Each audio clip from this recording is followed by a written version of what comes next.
नमस्ते।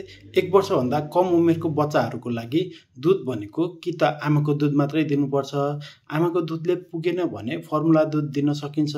गाई भैँसीको दुधहरू बच्चालाई पिउनको लागि भने दिनु हुँदैन, किनभने गाई भैँसीको दुधमा बच्चालाई चाहिने गरी आइरन, फ्याटी एसिड्सहरू, भिटामिन ईहरू हुँदैन।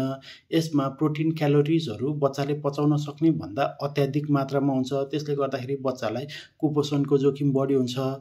गाई भैँसीको दुधले बच्चाको पेटबाट रगतको लस गराउने, त्यसले गर्दाखेरि रक्त अल्पता हुने, बच्चालाई कब्जियत हुने जोखिमहरू बढी हुन्छ।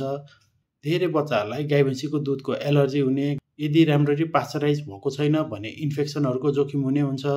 यदि तपाईँको बच्चा 6 महिनाभन्दा माथि उमेरको छ, ठोस खानेकुराहरू पकाउँदाखेरि मिसाएर खिर बनाएर अथवा स्वादको लागि अलिअलि मिसाएर दिने हो भने त दिन सकिन्छ, तर दिनमा 400-500 ml गाई भैँसीको दुध नै बच्चालाई पिउनको लागि भने दिनु हुँदैन।